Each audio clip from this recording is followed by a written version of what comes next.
Chris Paff with Chris Paff Tech Media LLC here in the Blue Room at Gamla Logen, and I'm here with Trine Thorbjørnsen. She's the head of commercial digitalization with Allente. Of course, we spoke to Jonas earlier, and not only talked about the amazing story of the formation of Allente, which is fascinating on many levels, including being a company that was really coalesced in the very dark days of COVID in 2020. But you come from the Canal D side of the fence. So you've really seen this interesting migration from very legacy distribution to what you're doing now. And let's talk about what you're doing and what you've kind of forecast for distribution for your customers. Yeah, it has for sure been an interesting journey. And like you say, we actually merged two companies on Microsoft Teams, which is interesting in and of itself. And just merging the cultures as well. And then I think it was 2 years in when we actually met physically for the first time, the entire company, with a huge kickoff in Stockholm.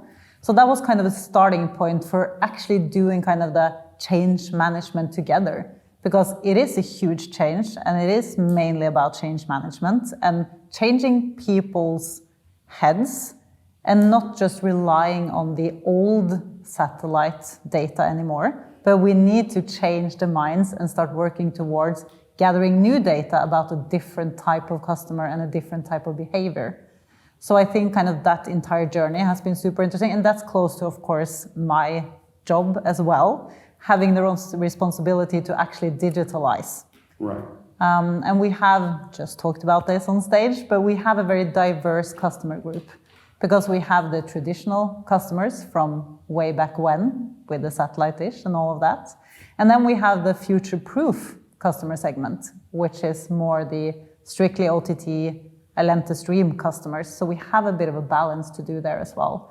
So I think that's also an interesting part of the journey because we can't just jump to kind of the totally digitalized, only future-proof type of working, but we need to balance to kind of keep the legacy customers happy as well. So I think that's also kind of a big part of that journey, that we're balancing two things at once. Yeah, no, that's look, I mean, that is really the story for broadcasting, if you will, writ large. And so, you know, my first question is, when are you turning off your satellites? Just kidding. But no comment. No, well, I would say that there's still use there, but let's face it, the providers themselves, whether you're Globecast or Eutelsat, you know, it's you're looking at your watch a little bit there. But I think also in the Nordic countries, we really have a lot of places that people live where you wouldn't expect people to live. And there you actually need it because you don't have access to other types of TV. No. So I think it's also about realizing that satellite TV is a high quality way of watching TV, and you shouldn't kind of underestimate that either. Correct. So keeping kind of that focus, but future-proofing at the same time. Look, I mean, I still subscribe to DirecTV, but mostly for the pass-through, for the authentication. You know, that, I mean, that's, and once upon a time, that was super cool. I still think it's cool to get something from a bird, but fiber being what it is, you know, ... But but let's talk about your again the packages that you're looking at, the bundles, and again how you're really managing this evolution, as you said. I mean, because I think a lot of it has to do with service creation and flexibility, right? Yeah. 100%. And I think that it's also a common misconception that people don't watch linear TV anymore, right? You know, it's kind of the rumor is that linear TV is dead, the big screen is gone, like people want to watch on their device and they want to be on the go. But I think every study shows differently. It is the bundles, it is the linear TV and the streaming services bundled together. That is what the market actually wants. And they want to watch it on the big screen. And you still have linear shows that is kind of this fireplace thing where you want to sit down and talk about what did happen at Maskorama, Norwegian example, Masked Singer. What did happen last weekend? Like there are still those types of discussion and needs going on, I think. I think that's in that moment is where things have been, and unless things change, great. I mean, but I think that what's really fascinating is that you're in this amazing space where, and by the way, 70% of all fast TV viewing is on connected TV, and I mean, look, people are watching any number of apps, including the Netflixes and Hulus and whatever else they want to load on their smart TV. So IP distribution, this is nothing new, but I think from the payment side, again, yes, most people are thinking of where things are on multiple devices, and you serve them. Yeah. And you serve them well, because obviously, I guess you have 1 million customers, but they're pretty well engaged. Yeah, right? definitely. Yeah. But I think also the amount of content that you have today is difficult to navigate in. So I think also there is something interesting with this aggregator role, where you are actually packaging and presenting it in an understandable way. Because if you're just going to go out there, there are 1 million apps that you can buy individually, but having someone to say to you, okay, your interests are sports, you love family shows, this is the package for you.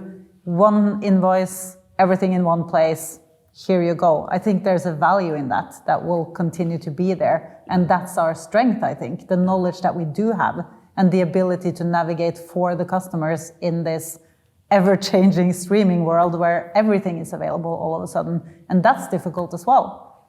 You talk about content fatigue, like people, you just keep scrolling, you don't know what to watch. And that's the role that we want to take as well. We will guide you and we will help you and tell you, these are the shows based on your viewing behavior. These are the shows and this is the package you need to watch this. So it's about personalization, I think, all the way. But that's a huge differentiation from the way the industry has gone, which is to be, for lack of a better word, a bit of a monolith, which will offer you maybe some tools for discovery. But it's like what you're describing is much closer, if you will, to a la carte, not necessarily from a monetization standpoint, but from a discovery standpoint. And I think that's a lot of people have been outsourcing that to Dr. Google. Yep. And it's kind of funny, you know, when you think about it, and kind of sad at the same time. But where do you see, I mean, here we are 3.5 years in to this rather amazing story of a merger. Where do you see this digitalization process taking you in the next year with Allente? I think that we are in the early days, to be quite honest. I think that when we did the merger, I think that the TV industry in general wasn't very digitalized. So I think that we are, to be honest, in early days. We are still working on collecting the data from all the sources, getting everything in one place, having one customer data platform where we can kind of connect across devices. Like, I think it's early days. So I think we will keep advancing. We will work with the personalization, like I mentioned. That's one of kind of the key points for us. And I think that, again, it is about the data and collecting the data. And I think everyone is kind of struggling with it because now there is almost too much data, like there's too much content. And you can sit and look at the data all day long, but if it's not actionable, then what's the use of the data? Well, that's exactly the point. I mean, but you know, from the standpoint of how your content providers are rewarded, and how you manage, you know, this kind of programming challenge, is also a user experience issue, which you seem to have a pretty good handle on, from what I understand. Yeah, definitely. Yeah. And it is exactly that, the merging, because we don't own any of the content ourselves. Right. So we are dependent. And that's why we also don't see the content providers as our competitors, but they're our partners.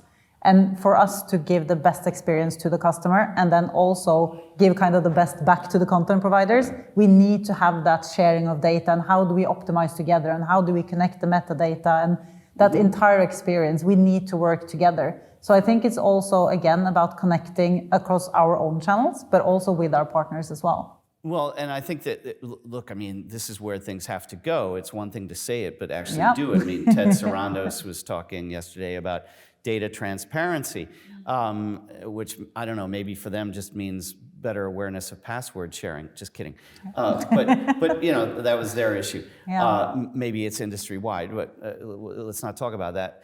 What I think is also interesting is that I would have the sense, and you tell me if I'm right, that your journey would also include, you know, possibly even like gaming consoles or Twitch or some other areas where people might engage with your content. I just have this feeling that might be on somebody's roadmap.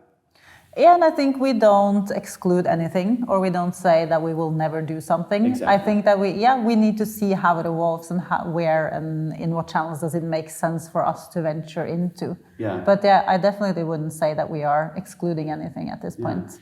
And let's talk about Northern Waves, because of course this conference is unique and I find it fascinating that it has this position of being really the only one of its kind, not just in the Nordics, but also in Norway, which is such a hotbed of you know, TV technology innovation. Have you been here before?